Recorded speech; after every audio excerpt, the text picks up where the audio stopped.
Selamat pagi dan salam sejahtera bagi kita semuanya. Perkenalkan, nama saya Amosanti SPD selaku Kepala Sekolah SMP Negeri 9 Sendawang, mengucapkan selamat datang kepada peserta didik baru tahun ajaran 2001-2022. Hari ini kita akan mengadakan MPLS. Ini hari pertama selama 3 hari, tanggal 13 sampai tanggal 15. Selama mengikuti MPLS, anak-anak akan didampingi oleh Bapak dan Ibu guru. Perlu Ibu beritahukan apa itu MPLS? MPLS adalah masa pengenalan lingkungan sekolah. Ibu mengharapkan selama mengikuti MPLS, ikutilah dengan baik dan dengan saksama. Jadi apapun yang diperintahkan oleh Bapak Ibu guru, kerjakan dengan rasa penuh, dengan rasa tanggung jawab dan disiplin. Jadi pesan Ibu kepada kalian, selama MPLS ini patuhilah semua peraturan perintah yang diberikan oleh Bapak Guru dan laksanakan dan kerjakan dengan baik dan disiplin. Nah, jadi kalau SMP 9 ini SMP idola bagi kalian, karena SMP 9 ini diletak di daerah kita, daerah Bagak. Jadi dia sekolah idola supaya nantinya dalam belajar nanti kalian tidak merasa terpaksa tapi senang dalam belajar, karena ini merupakan sekolah kita. Sekian dari Ibu, pesan Ibu, belajarlah yang baik dan salam sehat, tetap semangat.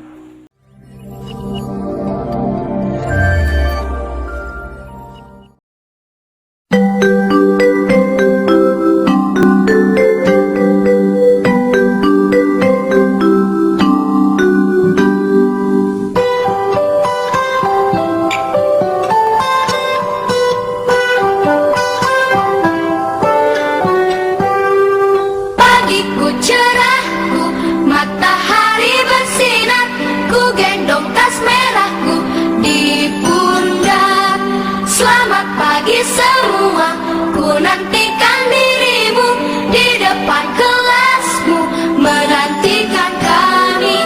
Guruku tersayang, guru tercinta, tanpamu apa jadinya aku?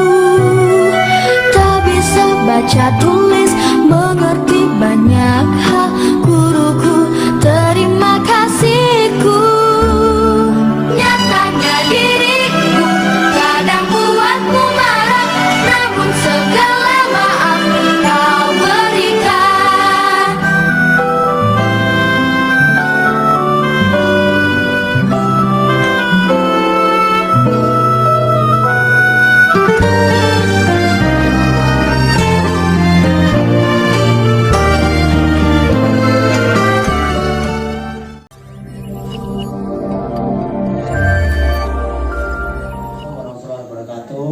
Selamat pagi anak-anak.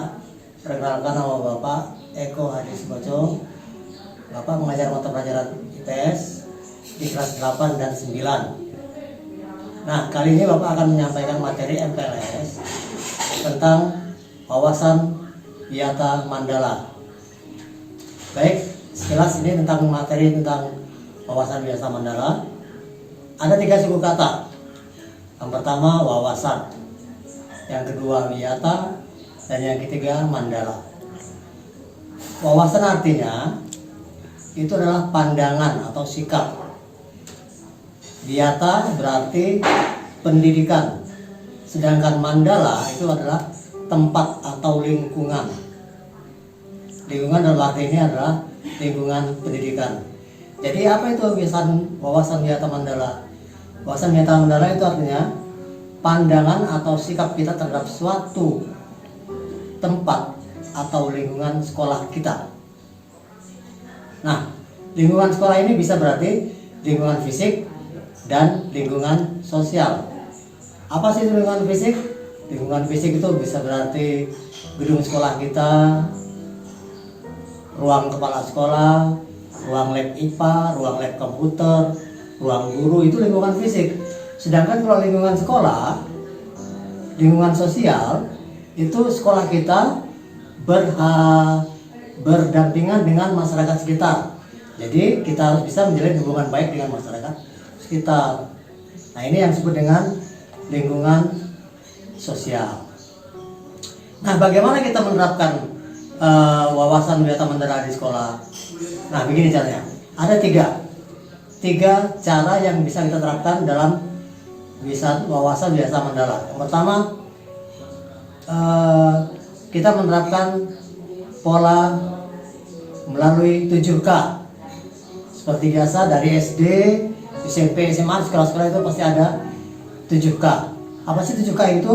Nah, ini ketertiban, K yang pertama. Yang kedua, keindahan. Yang ketiga, kebersihan. Yang keempat, keamanan. Kelima, kekeluargaan. 6, kerindangan. Dan 7, kedisiplinan. Ini 7K. Semua sekolah pasti menerapkan ini lah. Kalian tahu semua lah, ya. Poin yang ketiga ini adalah kebersihan. Ini pasti sekolah-sekolah kita menerapkan pola kebersihan. Biasa di hari Jumat itu ada Jumat bersih, tetapi untuk sekolah kita SMP 9 ini kita menerapkan di hari Sabtu. Setelah kita melakukan senam bersama, kemudian itu bersih-bersih sekolah. Nah, ini bagaimana kita menerapkan satu pola yang kita terapkan untuk menerapkan kebersihan di lingkungan sekolah. Yang kedua, selain menerapkan pola 7K, kita harus bisa menjalin hubungan baik yang harmonis antar warga sekolah. Siapa saja di warga sekolah itu banyak. Kepala sekolah, dewan guru, teman-teman kalian di sekolah, penjaga kantin, penjaga sekolah, penjaga kebun. Ini warga sekolah. Jadi kita harus bisa menjaga sikap yang harmonis, yang baik terhadap sesama warga sekolah. Bahkan dengan lingkungan di sekitar warga sekolah. Yang ketiga, mengisi waktu luang yang kosong di sekolah dengan kegiatan ekstrakurikuler. Nah, ini penting. Nah, cuman masalahnya di saat kita masa pandemi ini, kita tidak bisa sekolah kita dimanapun, bukan hanya sekolah kita, sekolah itu tidak bisa tatap muka, maka kita tidak bisa melaksanakan kegiatan ekstrakurikuler. Cuma nanti kalau misalkan pandemi ini telah berakhir, maka kalian bisa melaksanakannya sesuai dengan bakat dan minat masing-masing. Nah, ini cara kita menerapkan wawasan Wiyata Mandala di lingkungan sekolah. Nah, apa yang diharapkan setelah kita menerapkan Wiyata Mandala ini? Apa yang Bapak harapkan dari kalian setelah kalian mendapatkan informasi tentang Wiyata Mandala ini? Yang pertama, kalian harus bisa menjaga nama baik sekolah. Yang kedua, memelihara dan menjaga kebersihan sekolah. Yang ketiga, kalian harus bisa menjalin hubungan baik antar warga sekolah, bahkan dengan masyarakat sekitar sekolah. Ini poin yang sangat penting.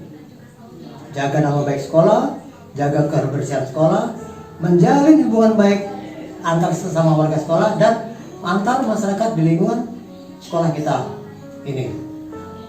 Baik, saya kira itu Bapak saya telah sampaikan tentang materi wawasan Wiyata Mandala. Semoga bermanfaat.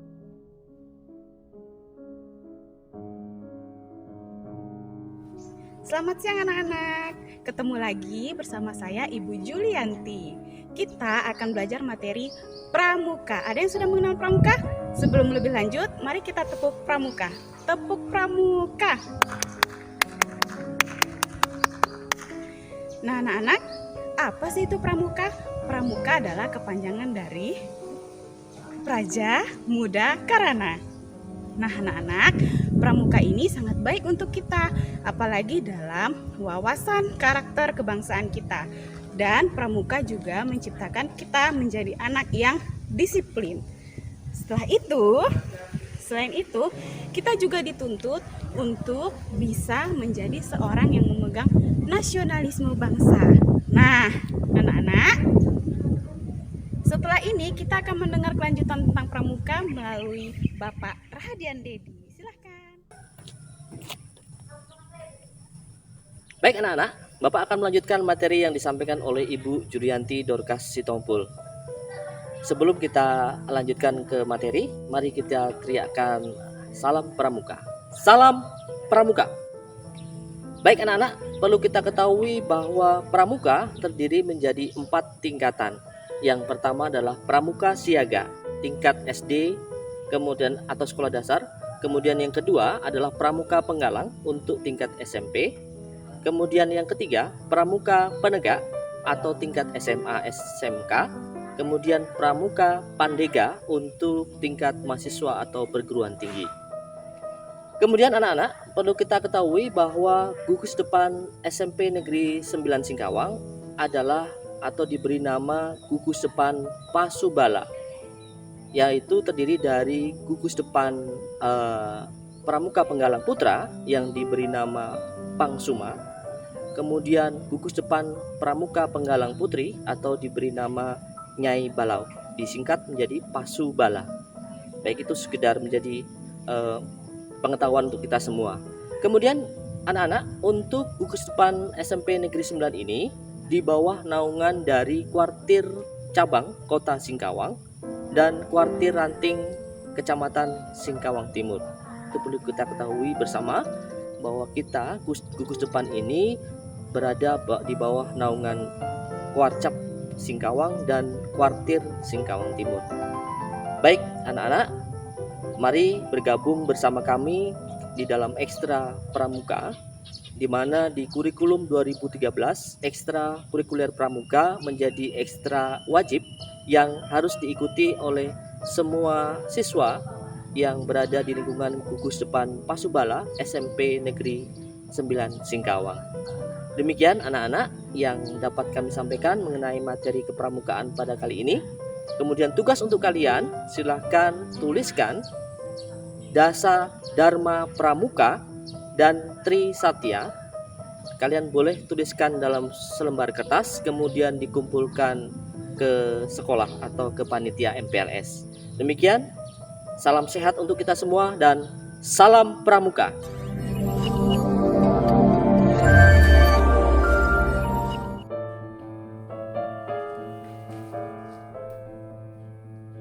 Assalamualaikum warahmatullahi wabarakatuh. Selamat pagi anak-anak semua.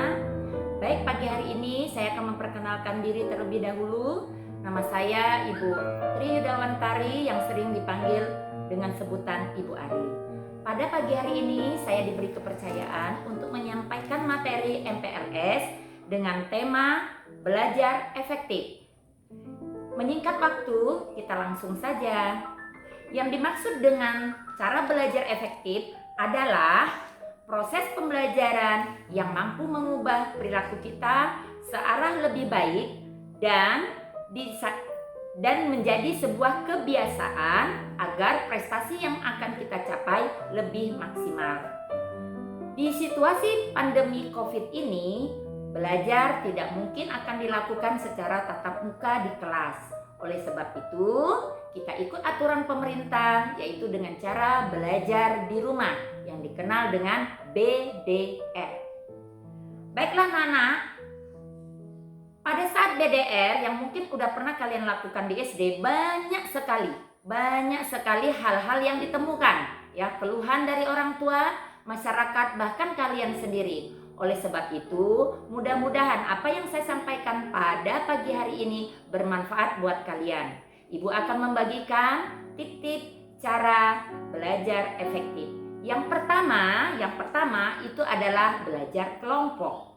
Nah, belajar kelompok di sini maksudnya bukan kita berkumpul bersama teman-teman seperti belajarnya di luar masa pandemi, tetapi kita bisa menggunakan belajar kelompok ini di rumah, melibatkan ayah bunda atau ibu bapak kalian, kakak, bahkan di luar dugaan barangkali adik kalian juga dapat membantu proses belajar kalian.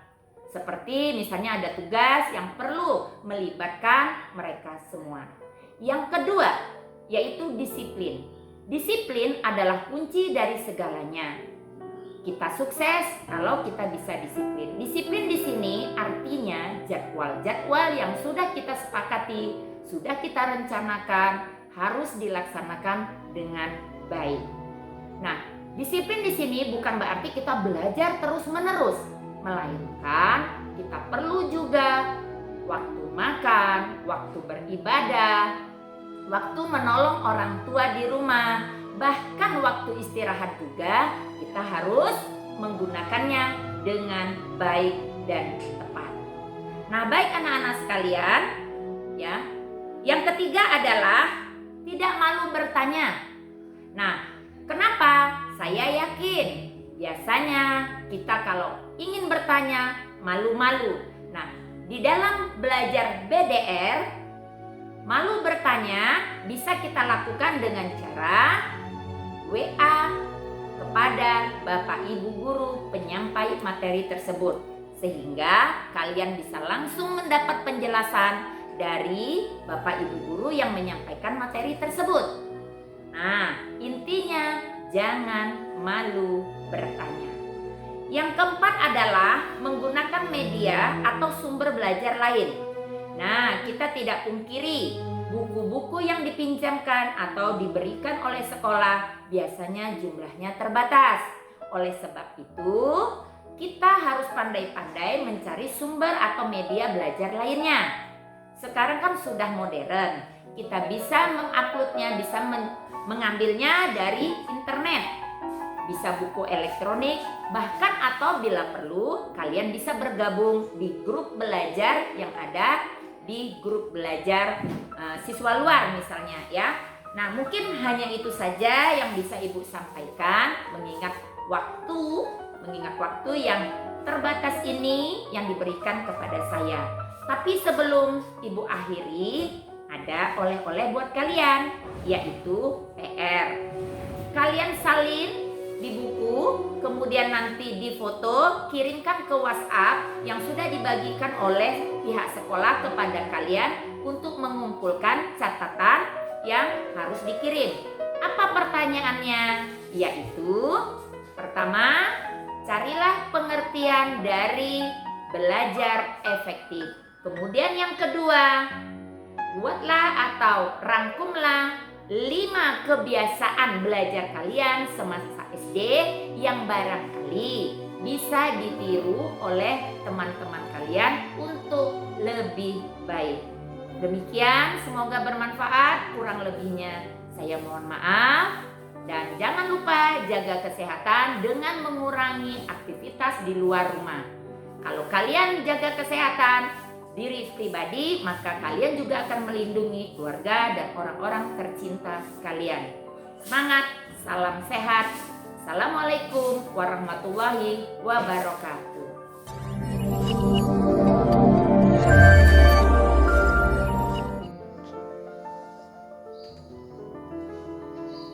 Halo siswa sekalian, pada kesempatan ini Ibu akan menyampaikan materi tentang pendidikan karakter.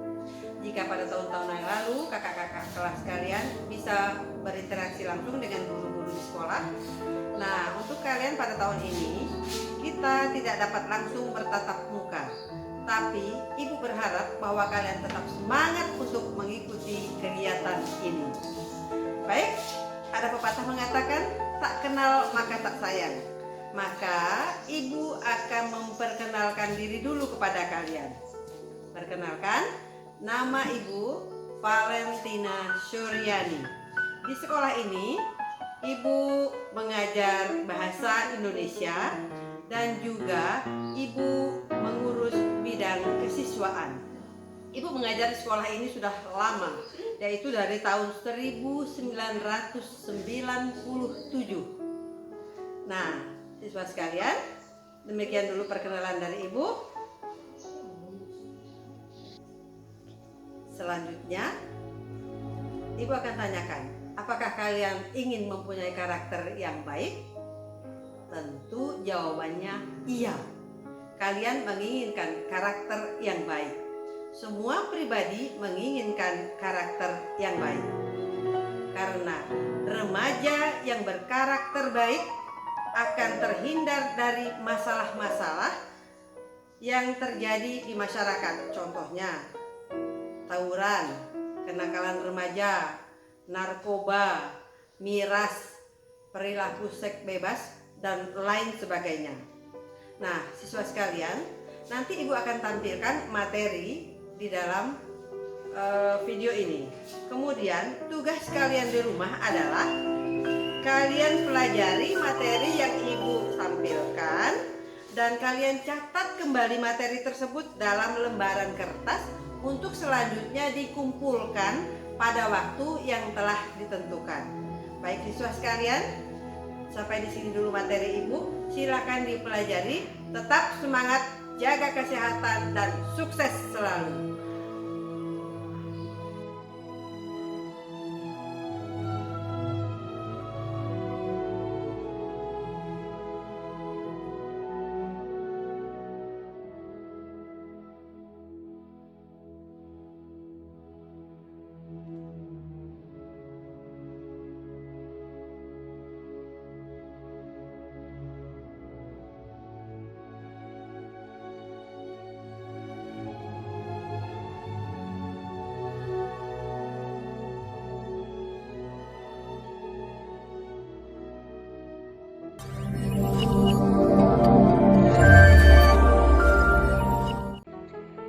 Assalamualaikum warahmatullahi wabarakatuh. Hello everybody, how are you doing? I do hope you are doing fine. Anak-anak, saya Ibu Setiawardani akan menyampaikan materi pengenalan kurikulum 2013 dalam kegiatan MPLS ini. Are you ready? Ya, Ibu harap kalian siap ya. Siap untuk menyimak dengan baik paparan materi yang akan Ibu sampaikan. Anak-anak, Ibu yakin kalian sudah sering mendengar kata kurikulum. Akan tetapi, tahukah kalian apa yang dimaksud dengan kurikulum?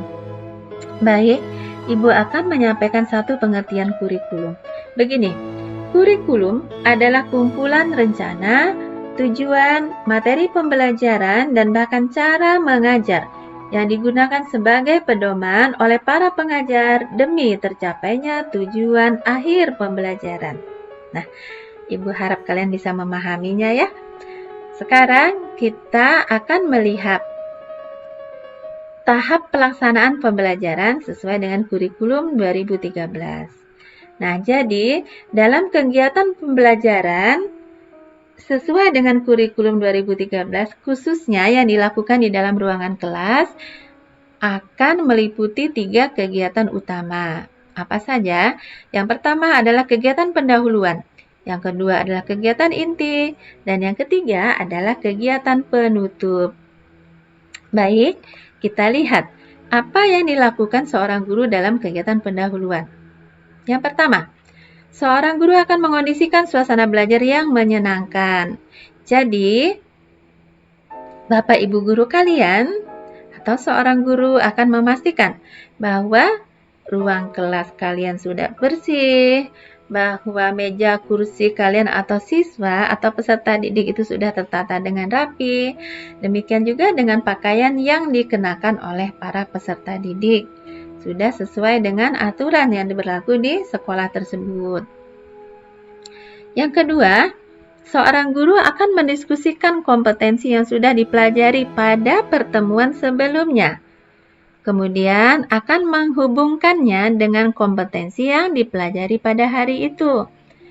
Yang ketiga, seorang guru akan menyampaikan kompetensi yang akan dicapai, serta manfaatnya dalam kehidupan sehari-hari peserta didik. Kita lanjut poin yang keempat. Seorang guru akan menyampaikan garis besar cakupan materi dan kegiatan yang akan dilakukan dalam kegiatan pembelajaran. Yang terakhir, seorang guru akan menyampaikan lingkup dan teknik penilaian yang akan digunakan terkait dengan materi pembelajaran hari itu. Oke anak-anak, sekarang kita lihat kegiatan inti.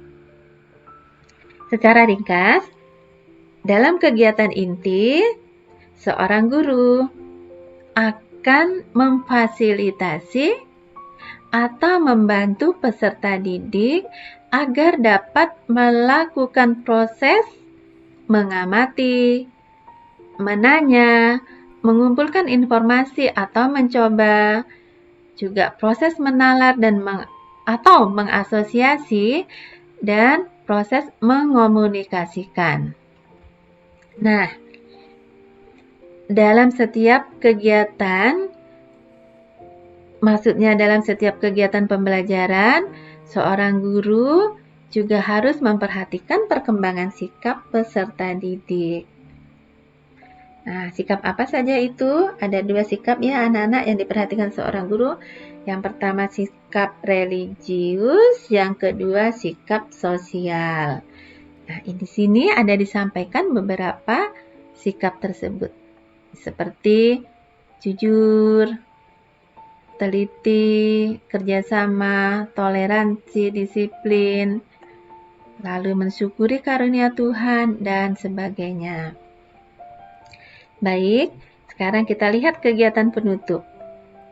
Dalam kegiatan penutup, seorang guru bersama peserta didik akan melakukan beberapa hal. Yang pertama, membuat rangkuman atau kesimpulan pelajaran. Yang kedua, seorang guru akan mengajak peserta didik untuk melakukan refleksi terhadap kegiatan yang sudah dilakukan atau dilaksanakan. Bagaimana caranya? Nah, guru bersama peserta didik akan melihat atau mencari tahu atau mendiskusikan kelemahan-kelemahan atau sisi-sisi positif apa yang muncul selama kegiatan pembelajaran yang sudah dilaksanakan. Tujuannya apa? Agar pembelajaran yang berikutnya bisa menjadi lebih baik lagi. Yang ketiga, seorang guru akan memberikan umpan balik terhadap proses dan hasil pembelajaran. Apa maksudnya? Biasanya seorang guru akan memberikan atau mengajukan berbagai macam pertanyaan untuk dijawab peserta didik agar guru tersebut mengetahui sejauh mana peserta didik memahami materi pelajaran yang sudah disampaikan. Nah, anak-anak, selanjutnya ada kegiatan yang hanya dilakukan oleh guru dalam kegiatan penutup. Apa itu? Yang pertama adalah melakukan penilaian.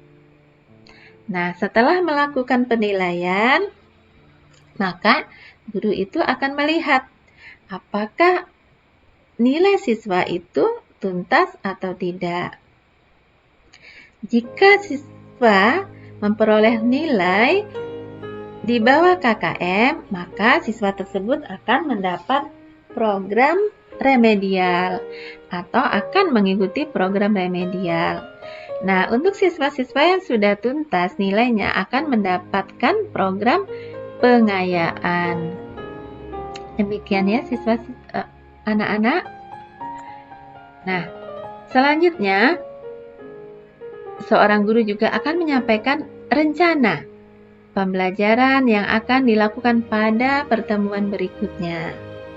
Nah, demikian anak-anak 3 kegiatan utama di dalam proses pembelajaran. Sekarang kita lihat tentang daya dukung. Proses pembelajaran memerlukan daya dukung berupa ketersediaan sarana dan prasarana pembelajaran agar proses pembelajaran itu bisa berhasil dengan baik. Nah, kita lihat ya, sarananya meliputi antara lain perabot, peralatan pendidikan, media pendidikan, buku dan sumber belajar lainnya. Juga bahan habis pakai. Apa ya? Seperti kapur tulis, tinta buat marker, dan sebagainya. Ada juga prasarana yang meliputi lahan, ruang kelas, ruang pimpinan satuan pendidikan atau ruang kepala sekolah, ruang pendidik, ruang tata usaha, ruang perpustakaan, dan sebagainya. Kalian bisa lihat dalam paparan di tulisan ini. Anak-anak, pada bagian akhir kita akan melihat aspek penilaian. Ada 3 jenis penilaian, yaitu penilaian pengetahuan, penilaian keterampilan, serta penilaian sikap dan perilaku. Penilaian pengetahuan itu dilaksanakan untuk mengetahui seberapa jauh seorang siswa atau peserta didik itu memahami materi pembelajaran yang telah disampaikan. Sedangkan penilaian keterampilan dilaksanakan untuk melihat seberapa jauh keterampilan siswa terkait dengan materi pelajaran. Untuk penilaian keterampilan ini meliputi 3 hal. Yang pertama, unjuk kerja atau praktik. Yang kedua, membuat suatu produk. Dan yang ketiga, melaksanakan suatu proyek. Nah, proyek ini merupakan semacam penugasan yang pengerjaannya memerlukan waktu relatif lama. Biasanya lebih dari 2 minggu. Nah, kita lihat sekarang penilaian sikap dan perilaku. Penilaian sikap dilakukan oleh seorang guru.